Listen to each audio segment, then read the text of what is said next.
Hello guys, welcome back to my new video. और आज हम इस वीडियो में बात करने वाले हैं विटी 2026 90 डेज मास्टर प्लान।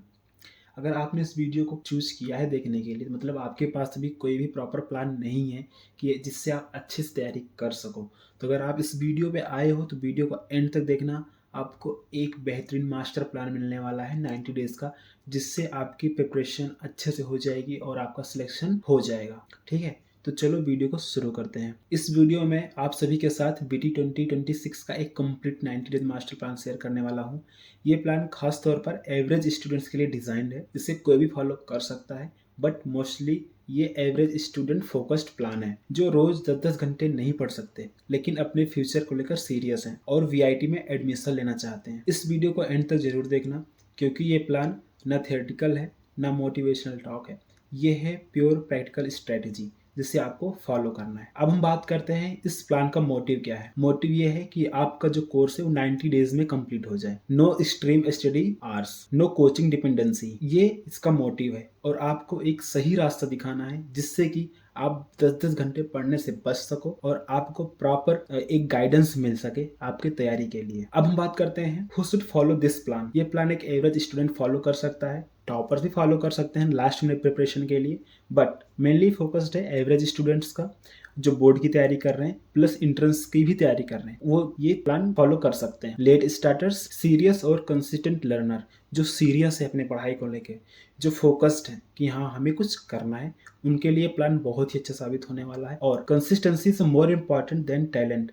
आपको अगर इस प्लान को स्टार्ट कर रहे हो तो सबसे इम्पॉर्टेंट है कंसिस्टेंसी, क्योंकि ये 90 डेज तक होने वाला है, तो इसमें आपको कंसिस्टेंट रहना ही पड़ेगा अगर आप एक अच्छा सा आउटपुट चाहते हो तो। अब हम बात करते हैं स्टडी स्ट्रक्चर की। तो हम इसमें बात करने वाले हैं physics, chemistry, maths, biology, English, aptitude. ये सारे सब्जेक्ट को हम सब्जेक्ट वाइज आपको बताएंगे कि आपको कितने घंटे डेली पढ़ना है और कैसे पढ़ना है। और जो पढ़ने का मेथड होगा वो कॉन्सेप्ट बेस्ड होगा, और फिर उसके बाद प्रैक्टिस आपको करना है, फिर मॉक टेस्ट देना है और फिर रिवीजन करना है। ये सारे मेथड मैंने आगे वीडियो में आपको बता रखा है डिटेल में कि कैसे आपको करना है, अभी आप कुछ ही देर में देखोगे। अब हम बात करते हैं 3 फेज स्ट्रेटेजी की। मैंने जो 90 डेज है इसको मैंने 3 फेज में डिवाइड किया है। पहला फेज है फाउंडेशन। फेज 1 में आपका फाउंडेशन बिल्ड करना है, आपको स्क्रैच से पढ़ना है, सारे सब्जेक्ट पढ़ने हैं और लाइन बाय लाइन पढ़ना है, तो उससे आपका फाउंडेशन बिल्ड हो जाएगा। फेज 2 में क्या है, सिलेबस कंप्लीट करना है प्लस प्रैक्टिस करना है। और फेज 3 में मॉक टेस्ट और रिवीजन। और जितने भी फेज है इसका एक क्लियर पर्पज है, क्लियर गोल है, जो मैं भी आपको आगे बताऊंगा। अब हम बात करते हैं फेज 1 की, जिसका मेन गोल है फाउंडेशन बिल्डिंग। इसमें आपका क्या होगा, कॉन्सेप्ट क्लियरिटी। तो इसमें आपको एनसीईआरटी पढ़ना है, कोई भी बुक हो, फिजिक्स, केमिस्ट्री, बायो, आपको एनसीईआरटी लाइन बाय लाइन पढ़ना है। नो स्पीड प्रेशर, इसमें आपको स्पीड की जरूरत नहीं है। आप इसमें बस ये देखो कि आपका बेस मजबूत हो रहा है। ठीक है, आप स्पीड पे फोकस मत करो कि मुझे इतने चैप्टर कवर करने हैं जल्दी जल्दी। आप बार बार वही चैप्टर रिवाइज करते रह जाओगे, बट आपका बेस क्लियर नहीं होगा। अब हम बात करते हैं डेली रूटीन की, जो फेज 1 में आपको फॉलो करना है। आपको टोटल 4 to 5 आवर्स पढ़ने हैं, मिनिमम इतने पढ़ने हैं। अगर आप ज़्यादा पढ़ सकते हो तो आपके लिए बहुत ही अच्छा होगा। इसमें आप कवर करोगे physics, chemistry, maths, biology, English, aptitude, और फिर आपको daily revision. Revision is compulsory, आपको रिवाइज करना ही करना है। जिस दिन जो पढ़ोगे उसका आपको उसी दिन रिकॉल रिवाइज करना है, ताकि आपको आइडिया लग जाए कि आपने अभी तक क्या क्या पढ़ा है। ये आपका डेली रूटीन हो गया। अब हम बात करते हैं फेज 1 फिजिक्स की, कि आपको फिजिक्स किस तरह से पढ़ना है और कितना टाइम देना है। टाइम आपको लगभग 1.5 घंटे देना है, मिनिमम 1.5 घंटे है। ज़्यादा से ज़्यादा आप अपने कैपेसिटी के हिसाब से पढ़ सकते हो, जिसमें आपको एनसीईआरटी थियरी, जो फिजिक्स की थियरी है वो आपको एनसीईआरटी से पढ़ना है। और जो फिजिक्स के फार्मूले हैं उनको आपको समझना है, उनका डेरिवेशन समझना है कि कैसे ये डिराइव करके फार्मूला आया है। अगर आप इतना समझ जाओगे तो इसके जो भी आपके एमसीक्यू क्वेश्चंस, न्यूमेरिकल क्वेश्चंस आएंगे आप इजीली कर पाओगे। डेली 10 to 15 एमसीक्यूज आपको सॉल्व करने हैं। आपने जिस दिन जो थियरी पढ़ा उसके 10 से 15 एमसीक्यूज सॉल्व करो। और इसमें आपको ये फोकस होना चाहिए कि ऐसा क्यों हो रहा है, ना कि क्या हो रहा है। अगर आपने क्यों का आंसर पा लिया, समझो आपको कॉन्सेप्ट क्लियर हो गया। इसीलिए मैंने यहाँ पे लिख रखा है focus on why not just what. अब हम बात करते हैं केमिस्ट्री आपको कैसे पढ़ना है। जो केमिस्ट्री में भी आपको 1.5 घंटे देने हैं, मिनिमम 1.5 घंटे दे सकते हो, और मैक्सिमम वो आप पे डिपेंड करता है कि आप कितनी कैपेसिटी है, कितने देर तक पढ़ते हो।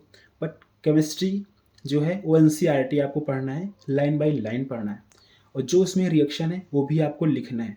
रिएक्शन आप एनसीईआरटी बुक से देख के समझ जाओगे, लिख भी लोगे, ठीक है। बट क्या होगा कि अगर आप ज़्यादा लिखोगे नहीं कॉपी पे तो आप फिर भूल जाओगे किसमें क्या था। लिखने से एक होता है कि हमारे मेमोरी में सेव हो जाता है कि हमने ये चीज़ समझा था, एनसीईआरटी में ये रिएक्शन था, ठीक है। और फिर उसके बाद कॉन्सेप्ट बेस्ड एमसीक्यूज आपको सॉल्व करने पड़ेंगे जो आप एनसीईआरटी में पढ़ोगे। ये आपका डेली का रूटीन है। और ऑर्गेनिक केमिस्ट्री में रीज़न, क्योंकि किस रीजन से ये रिएक्शन ऐसा बिहेव कर रही है वो आपको समझना है। और फिजिकल केमिस्ट्री में एप्लीकेशन, जो उसके फॉर्मूले हैं वो आपको अच्छे से देखना है। मैथ्स बायोलॉजी में आप मिनिमम 1 आवर्स दोगे फिर वो सफिशियंट हो जाएगा। क्योंकि मैथ्स में क्या होते हैं, मैथ्स में फार्मूले होते हैं और फिर उसके बेसिक न्यूमेरिकल्स होते हैं। अगर मैथ्स के फार्मूले आपको सारे फार्मूले याद हैं तो जितने भी मैथ्स के क्वेश्चन आते हैं ईजिली आप सॉल्व कर पाओगे। क्योंकि आपको क्वेश्चन देख के ही पता लग जाएगा कि हमें कौन सा फॉर्मूला कब यूज़ करना है और कहाँ यूज़ करना है। तो मैथ्स वालों के लिए तो ये अच्छा है कि सबसे पहले आप सारे फार्मूले याद करो। और बायोलॉजी के स्टूडेंट्स जो हैं उनके लिए तो एनसीईआरटी मस्ट है। एनसीईआरटी भगवान है, गॉड है। बायोलॉजी वाले को एनसीईआरटी लाइन बाय लाइन पढ़ना है और एनसीईआरटी में जो भी डायग्राम्स हैं उन्हें अच्छे समझना है। और जो भी कीवर्ड हैं एनसीईआरटी में वो आप उसको अंडरलाइन कर लो। ये आपको कब फ़ायदा देगा, जब आप रिवीजन करोगे उस टाइम पे आपको बहुत ही फ़ायदा देने वाला है। तो ये हो गया मैथ्स और बायोलॉजी। तो ये सारा चीज़ आपको फॉलो करना है डेली। अब हम बात करते हैं इंग्लिश एंड एप्टीट्यूड की। इंग्लिश और एप्टीट्यूड को ना बहुत सारे स्टूडेंट क्या करते हैं, हल्के में ले लेते हैं कि अरे इंग्लिश है, एप्टीट्यूड है, क्या ही होगा, हम ईजिली कर लेंगे। बट ऐसा नहीं है, क्योंकि इसमें बहुत स्टूडेंट क्या होते हैं ना, गलत करके आ जाते हैं। और इस बार वीआईटी में क्या निगेटिव मार्किंग भी है। अगर आपका गलत हुआ तो वो क्वेश्चन तो जाएगा ही जाएगा, +-1 और हो जाएगा। तो ये सेक्शन भी आपको ध्यान से पढ़ना है, इंग्लिश और एप्टीट्यूड। टोटल टाइम अगर आप डेली आधा घंटे देते हो इसके लिए सफिशियंट है। इसमें वोकैबुलरी, ग्रामर और लॉजिकल रीजनिंग जो आपको ध्यान देना है, क्योंकि ये बहुत ही ईजी होता है और आप आसानी से कर लोगे, ठीक है। और ये स्कोरिंग भी है, अगर आपका सही हो गया तो आपको इसमें अच्छा सा स्कोर भी मिल जाएगा। अब हम बात करते हैं फेज़ 1 रिवीजन। आपने अभी तक सारे सब्जेक्ट पढ़ लिए, डेली रूटीन हो गया। अब आपको रिवीजन करना है। रिवीजन में आपको ज़्यादा टाइम नहीं देना है, बस केवल 30 मिनट्स आपको देने हैं। बस आपको क्या करना है ना, लाइटली रिवाइज करना है कि हमने आज ये पढ़ा था, ये टॉपिक पढ़ा था, ये फार्मूला था, ये चीज़ आपको माइंड में रिकॉल करना है। और आप एक शॉर्ट नोट भी बना सकते हो। ये आपको लास्ट मोमेंट पे, लास्ट टाइम जब रिवाइज करोगे, आपके पास टाइम रहता है, तब आपको बहुत ही फ़ायदा देने वाला है। और ये आपका लास्ट में टाइम भी बहुत बचाएगा। रिवीजन सेव्स टाइम लेटर, ये आपका बाद में टाइम भी बहुत बचाएगा। अब बात करते हैं वीकली प्लान। अब हम वीकली प्लान बता रहे हैं। इसमें आप क्या करोगे, 6 दिन तो आप अच्छे से पढ़ोगे, डेली पढ़ोगे और फिर बाद में रिवाइज करोगे। जो 7वां दिन होगा, 7वें दिन में आपको लाइट रिवीजन करना है कि हमने इन 6 दिनों में क्या क्या पढ़ा। और फिर सेक्शनल मॉक टेस्ट देना है। और फिर मिस्टेक नोटबुक, इसमें आपको मिस्टेक नोटबुक बनाना है जिसमें आपने क्या गलतियाँ किया है, मॉक टेस्ट में आपकी क्या गलती हुई वो यहाँ पे लिखना है। Clarity is greater than speed, आपको यहाँ पे क्लियरिटी चाहिए ना कि स्पीड। अगर आपके कॉन्सेप्ट क्लियर है तो आपके मार्क्स अच्छे आएंगे, ना कि आपकी स्पीड ज़्यादा है तो अच्छे आएंगे। आपने स्पीड में किया और क्वेश्चन गलत हो गया तो 4 तो गया ही गया, +-1 और हो गया। तो ये आपको अच्छे से ध्यान देना है। तो ये हमारा फेज़ 1 कंप्लीट हो गया, जिसमें आपको हमने बताया कि आपको कैसे कितने घंटे पढ़ाई करना है और कैसे करना है, कब रिवीजन करना है। अब हम आते हैं फेज़ 2 पे। इसका गोल है सिलेबस कंप्लीशन। अब फेज़ 2 हमारा दूसरा मंथ शुरू होता है, 31 से 60 डेज़ का जो ये टाइम है, इसमें आपको फेज़ 2 कंप्लीट करना है। तो इसमें हम सिलेबस कंप्लीट करेंगे और अपनी एक्यूरेसी को इम्प्रूव करेंगे। और हम इसी में एक फुल मॉक टेस्ट भी स्टार्ट करेंगे, क्योंकि 1 महीने में जो भी फेज़ 1 में मैंने बताया लगभग सिलेबस कंप्लीट हो जाएगा। तो इसमें हमें एक फुल मॉक टेस्ट भी यहाँ से देना स्टार्ट करना है। और फेज़ 2 का डेली रूटीन क्या होने वाला है, 5 से 6 घंटे। क्योंकि अभी हमें क्या, फेज़ 1 में 4 से 5 घंटे पढ़ रहे थे मिनिमम, और यहाँ पे आपको 5 से 6 घंटे पढ़ना ही पड़ेगा। क्योंकि लास्ट मोमेंट पे क्या है, इतने सारे बच्चे हैं जो बहुत से अच्छे से कोचिंग से पढ़ के जा रहे होंगे, उनकी तैयारी बहुत अच्छी होगी और लास्ट मोमेंट पे आपको इतना तो पढ़ना ही पड़ेगा। तो इसमें हम क्या पढ़ेंगे, फिजिक्स, मैथ्स, केमिस्ट्री, बायोलॉजी, और फिर हम मिक्स एमसीक्यू सॉल्व करेंगे। और इंग्लिश, एप्टीट्यूड और फिर रिवीजन करेंगे। और इस फेज को हम स्टार्ट कर रहे हैं, जो मॉक टेस्ट हम इसमें देंगे वो एग्ज़ाम माइंडसेट हमारा फिक्स करेगा। मतलब जो हमारा माइंडसेट है वो एग्ज़ाम के लिए धीरे धीरे प्रिपेयर हो जाएगा। और फेज 2 के जो कोर सब्जेक्ट्स हैं उनमें से हमें क्या क्या पढ़ना है, जैसे टफ चैप्टर कौन से हैं, तुम्हें कौन सा चैप्टर टफ लग रहा है, वो चीज़ हमें इसमें ज़्यादा फोकस करना है। टाइम्ड न्यूमेरिकल, हम एक न्यूमेरिकल कितने टाइम में सॉल्व करते हैं वो हमें देखना है, और उसको हमें अच्छे से मैनेज करना है कि ज़्यादा टाइम ना ले। अगर टाइम ले रहा है तो क्यों इतना टाइम ले रहा है, ठीक है। और डायग्राम और रिएक्शंस हमें अच्छे से देखना ही देखना है, जैसे कि मैंने बताया। अब ये जो मिक्स्ड प्रैक्टिस है, इसमें क्या करना है, इसमें जितने भी सब्जेक्ट हैं सबके मिक्स एमसीक्यू सॉल्व करना है, जिससे हमें क्या होगा कि हमारा माइंड ट्रेंड हो जाएगा सब्जेक्ट को स्विच करने में, कि हाँ ठीक है, पहले फिजिक्स मिला, फिजिक्स न्यूमेरिकल कर लिया, एमसीक्यू कर लिया, फिर क्या किया, केमिस्ट्री कर लिया। तो इससे हमारा माइंड ट्रेंड हो जाएगा एग्ज़ाम के लिए, ठीक है। और एक टाइम बाउंड करो कि हमें इतनी देर में एमसीक्यू सॉल्व करना है, इससे आपका जो ब्रेन है ना वो एग्ज़ाम के लिए रेडी हो जाएगा। अब फेज 2 वीकली मॉक, ये बहुत ज़रूरी है कि जो वीकली है, सपोज आपने मंडे से शुरू किया तो संडे को एक फुल लेंथ मॉक टेस्ट जरूर दो, ठीक है। और इसका फोकस क्या होना चाहिए, कॉन्सेप्ट एरर्स। अगर आपको इसमें कोई गलती हुई है तो कौन सा कॉन्सेप्ट से, किस कॉन्सेप्ट से गलती हुई है, और टाइम इशूज़, सिली मिस्टेक्स, ये हमें इस मॉक टेस्ट में देखना है और उसका एनालिसिस करना है। जितना अच्छा आप एनालिसिस कर पाओगे उतना अच्छा आपको मार्क्स आ जाएगा। अभी मार्क्स कम आ रहा है, कोई दिक्कत नहीं, उसका एनालिसिस करो, उसको इम्प्रूव करो।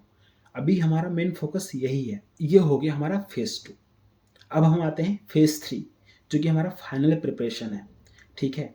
इसमें हमें क्या क्या इम्प्रूव करना है, स्पीड, एक्यूरेसी और कॉन्फिडेंस, ठीक है। ये हमें इस फेज में इम्प्रूव करना है। तो ये आपको ध्यान रखना पड़ेगा कि स्पीड के साथ साथ हमारे क्वेश्चन सही भी होने चाहिए, और सही जितने क्वेश्चन सही होंगे उतना हमारा कॉन्फिडेंस बिल्ड होगा। तो ये चीज़ आपको अच्छे से ध्यान में रखना है। फेज 3 का डेली रूटीन क्या है, इसमें हमें नया सिलेबस नहीं पढ़ना है, नया टॉपिक नहीं पढ़ना है। जो हमने फेज़ 1 और फेज़ 2 में अभी तक पढ़ा है उसका मॉक टेस्ट देना है। जितने भी मॉक टेस्ट आप दे पाओ वो आप पे डिपेंड करता है, बहुत ही अच्छा होगा। और फिर डिटेल एनालिसिस करना है उन मॉक टेस्ट का जो आपने दिया, उसमें क्या गलती हुई, हमें क्या इम्प्रूव करना है, और फिर उसी चीज़ का हमें फिर से रिवीजन करना है।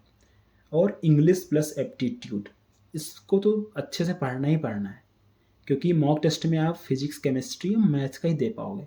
इंग्लिश एप्टीट्यूड का आपको अलग से गूगल पे सर्च करोगे तो आपको प्रैक्टिस के लिए पेपर मिल जाएगा, जिसमें आप वहाँ पे मॉक टेस्ट दे सकते हो। और कोई नया टॉपिक मत स्टार्ट करना, जो भी आपने स्टार्ट किया है उसी पे स्ट्रिक्ट रहो, उसी पे अपने आप को कॉन्फिडेंस बिल्ड करो कि हाँ ठीक है, अपने आप पे भरोसा रखो कि मैंने जो पढ़ा है अच्छे से पढ़ के जाना है, ठीक है। तो ये हो गया आपका डेली रूटीन फेज 3 का। मॉक टेस्ट में आपको क्या स्ट्रेटजी फॉलो करना है, उसमें आपको सेम एग्ज़ाम टाइमिंग, ठीक है। आप ये कोशिश करो कि जिस टाइम पे आपका एग्ज़ाम होने वाला है, ठीक है, जब आपका एडमिट कार्ड आ जाएगा तो आपको पता चल जाएगा हमारा एग्ज़ाम कौन से स्लॉट में है। तो आप एक मॉक टेस्ट उसी टाइम स्लॉट में दो। अगर सपोज आपका 2 से 5 में आता है तो आप 2 बजे बैठो, 5 बजे तक एग्ज़ाम दो, क्योंकि इससे क्या होगा ना, को उस टाइम में आपका माइंड ट्रेंड हो जाएगा, ठीक है, और प्रेशर को हैंडल कर पाएगा। रियल एग्ज़ाम एनवायरनमेंट क्रिएट करना है ताकि आप जब मेन एग्ज़ाम में जाओ तो प्रेशर हैंडल कर पाओ। Analysis and revision, phase 1 complete हो गया, फेज़ 2 और फेज़ 3 में जो भी आपसे गलतियाँ हो रही हैं उसका एनालिसिस करो और उसको रिवाइज करो। एनालाइज एवरी मिस्टेक, जो भी मिस्टेक हो रही हैं उनको फिर से रिवाइज करो, और अपने आइडेंटिफाई वीक एरियाज, अपने जो वीक पॉइंट हैं उनको फिर से इम्प्रूव करो। अगर जो भी वीक पॉइंट है थोड़ा बहुत इम्प्रूव हो ही जाएंगे आप अगर उन पर ध्यान दोगे। और फिर जो भी आपके मिस्टेक हैं वो मिस्टेक नोटबुक में लिखो, ठीक है, क्योंकि यही सब करने से आपका इम्प्रूवमेंट होगा, आपके मार्क्स भी अच्छे आएंगे। अब हम बात करते हैं फेज़ 3 वीकली टारगेट क्या है हमारा, कि वीक में ठीक है मैंने पूरा वीक अच्छे से फेज़ 3 का मॉक टेस्ट दिया, एनालिसिस किया और रिवीजन किया, ठीक है। तो इसमें वीकली क्या है, आपको 2 से 3 मॉक पर वीक देना है, मिनिमम जितना देना ही है, बट आप ज़्यादा भी दे सकते हो अगर आपकी कैपेसिटी अच्छी है तो। और हमें इसमें एक्यूरेसी टारगेट रखना है कि 80% प्लस हमारी एक्यूरेसी रहे, स्पीड भी रहे और एक्यूरेसी भी रहे, ठीक है। और कोई भी नई बुक से नहीं पढ़ना है। जिस बुक से आप पढ़ रहे थे, एनसीईआरटी से पढ़ रहे थे, सेम बुक से ही पढ़ना है, क्योंकि उस बुक से आपने तैयारी किया है। आपका माइंड वो अच्छे से रीड कर पाएगा, रिकॉल कर पाएगा। और अपने प्रिपरेशन पे ट्रस्ट करो कि ठीक है, मैंने ये किया है और मैं ये हो जाएगा मेरे से, ठीक है, उस पर भरोसा रखो। अब हम बात करते हैं गोल्डन रूल्स की। मैंने आपको ये क्यों बताया, एनसीईआरटी, मॉक, रिवीजन, ये क्या करेगा ना, एनसीईआरटी आपका बेस क्लियर कर देगा, आपका बेस मजबूत कर देगा। और जो मॉक है वो आपको रियलिटी दिखाएगा कि आपने कितनी तैयारी की है, कैसा है। और रिवीजन आपका कॉन्फिडेंस बिल्ड करेगा। आपको लास्ट मोमेंट ये चीज़ बहुत अवॉइड करना है, जैसे कि पैनिक। आपको पैनिक नहीं होना है। अगर नंबर नहीं आ रहे हैं, मार्क्स नहीं आ रहे हैं, कोई बात नहीं, हम फिर से रिवाइज करेंगे, अभी हमारे पास टाइम है, उसको हम इम्प्रूव कर सकते हैं। कंपैरिजन, आपको कंपेयर भी नहीं करना है, ठीक है, कि मेरा दोस्त मॉक टेस्ट देता है, उसके तो बहुत अच्छे मार्क्स आते हैं, 95% आ जाते हैं, 85% आ जाते हैं, हमारे 65 ही क्यों आ रहे हैं, 60 ही क्यों आ रहे हैं, ठीक है। ये कंपेयर नहीं करना है। अगर कंपेयर करोगे तो आप बहुत ही ज़्यादा पैनिक हो जाओगे और डाइवर्ट भी हो सकते हो अपने मोटिव से। तो ये सब चीज़ें आपको ध्यान में रखनी है, ये गोल्डन रूल्स है, इसको फॉलो करना। अब फाइनल मैसेज मेरी तरफ से यही है कि आपने जो भी अभी तक फेज़ 1, फेज़ 2, फेज़ 3 देखा है, कंसिस्टेंसी से उसको फॉलो करो, ठीक है। अगर आप ये प्लान फॉलो करते हो तो मैं गारंटी देता हूँ कि आपका सिलेक्शन वीआईटी में हो जाएगा और अच्छी रैंक आएगी और मार्क्स भी अच्छे आएंगे, ठीक है। कंसिस्टेंसी क्रिएट रिजल्ट, कंसिस्टेंसी ही एक अच्छा रिजल्ट बनाता है, ठीक है। तो आपको कंसिस्टेंट रहना है और अच्छे से फॉलो करना है। अगर आपको वीडियो पसंद आया हो और प्लान समझ में आ गया हो कि आपको कैसे करना है, तो आज से ही स्टार्ट कर दो, ठीक है। और कंसिस्टेंट रहना। अगर आप आज से अभी स्टार्ट कर रहे हो ना, तो कमेंट में ज़रूर लिखना विटिन 90 डेज प्लान एक्सेप्टेड, ठीक है। जिससे मुझे पता चल जाएगा कि आप लोगों ने स्टार्ट कर दिया है। और अगर आपको कोई भी डाउट आता है, कभी भी कुछ भी डाउट आता है, तो आप कमेंट करके हमें पूछ सकते हो। और इस वीडियो को अपने दोस्तों के साथ शेयर करो जिसको इसकी बहुत ही ज़्यादा ज़रूरत है, ठीक है। तो ये रहा हमारा 90 डेज़ का एक मास्टर प्लान। अगर आपको समझ में आ गया है, ठीक है, कि हमें क्या करना है, तो प्लीज़ चैनल को सब्सक्राइब और वीडियो को लाइक ज़रूर करना। मिलते हैं एक नए वीडियो के साथ। Thank you.